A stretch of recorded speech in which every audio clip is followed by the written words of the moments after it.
Yep, yep. I'm telling you, God's looked down upon our politicians, and there's not anybody that fits verse number 30. Right. Amen. But what's interesting to me is it goes on down here. Look at, if you will, please, in verse number 28. He deals with the prophets. He deals with the princes, with the priests. He deals with the princes. But then he comes back to the prophets. He said, and her prophets have daubed them with untempered mortar, sing vanity and dividing lies unto them, saying, thus saith the Lord God, when the Lord hath not spoken. He gives a second glance at the prophets.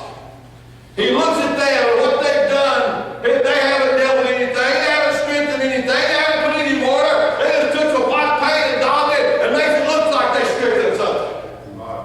You young people don't even know what daub means. You ever seen your mom put on makeup? Daub. That's what they did. They didn't strengthen the wall. They didn't do anything that would be substantial. They didn't do anything that would be helpful. They didn't put any mortar in there. They just put some white paint on it and made it look like they put some mortar in there. Right. What they've done is a hypocrite. They've acted like they've done something when they've not done anything. Amen. No, I'm telling you, there's a lot of huffing and puffing going on nowadays among the preachers. Oh, yeah. Oh, they tell me, oh, that man preaches against sin. Would you please let me know that? Because I never have heard him preach against sin. Right. Yeah. They're doctrine. Making people feel good. Give them a spiritual high. They think all it is entertainment.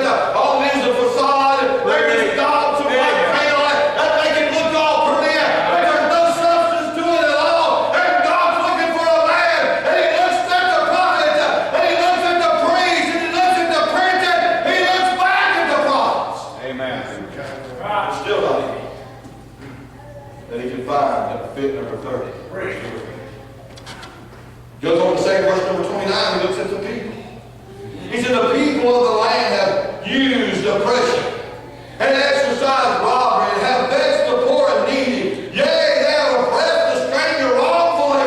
He looks at the people. He said, there's no prophets that'll fit verse number 30. There's no priest that'll fit verse number 30. There's no princes that'll fit verse number 30. I look among the congregation. I look at the people. You say, oh, preacher, it don't matter what we do. We're not preachers. It does matter what you do. Amen. It most certainly does matter. Amen. I'm telling you, he looked among the people. For somebody to fit verse number 30, he looked among them, and all that was out for was for themselves. They was doing everything they could to swindle people, do everything they could for themselves. That was selfish and uncaring. There was nobody in the people that would fit verse number 30. When he comes in verse number 30, he shows us his pursuit. God's going to manhunt. He's looking for someone. Look what it says in verse number 30. And he said, I sought for a man among them. Among who? The people we just described. He said, I sought for a man among them that should do what? That should make up the hedge. That Lord Saul needs to seek, it needs to request, it needs to desire. God was looking for somebody. He was looking for a man that would do the things it says in verse number 30. And God still needs men to do that, brethren. Amen. God still needs us. He still needs us. And the question is, what do we do? What it says, verse number 30. In verse number 30 it said, I sought for a man that should do what? That should make up the hedge.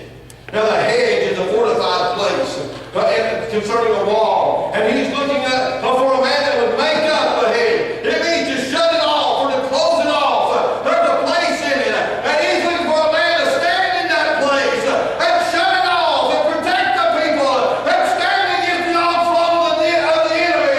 And I tell you, he said, I looked for a man, I sought for a man Amen. that would make up the hedge and stand in the gap. The word stand means to remain. It means to stand for it. It means to hold one's ground.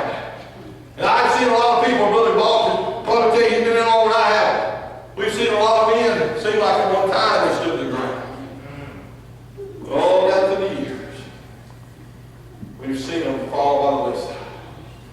Brother Bill preacher, a pastor up in Tennessee. He said, Brother Randy, I've known him for 30 years.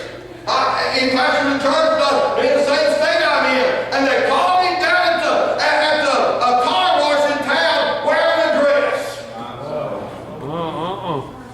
And doing some other things I won't mention. He said, I used to say you had to know a man 30 years before you really knew what it was like. I said, I loved that for 40 years. God's looking for a man, brother. He's looking for a man that should make up the hedge. He's looking for a man that would stand in the gap. The word gap means a breach or a broken place in the wall. I'm telling you, listen to me.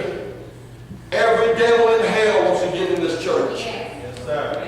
He wants to get in your church, Brother Belcher. He wants to get in church where I pastor. Every devil in hell wants to get into the churches and rip them up and destroy them. Paul said, you better watch after I by Parker. Grievous fools shall enter in. I'm telling you, he said, some will rise up from among you. And there's things in our churches that people that want to get in and destroy this church. Churches like ours and yours. So how do you prevent that? You need a man. Amen. To stand in the gap. Amen, preacher. Now this is not a wimpy man that's talking about.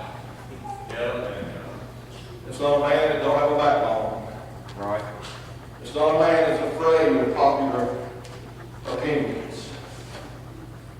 But it's a man that will stand regardless of what comes. It's a man, brethren, that will stand when all hell rages against him.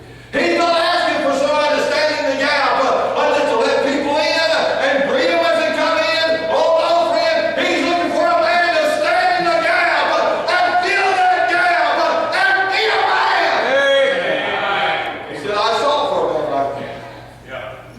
I look for it in all these categories.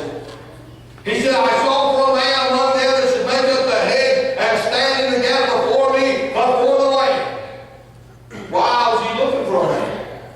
Why was he interested in finding a man such as that? He said that I should not destroy it. Now remember what it said in verse number 24. He said, thou art a land that is not cleansed. We need not think that God's not going to judge sin. That's right. Amen. Absolutely. Sometimes it's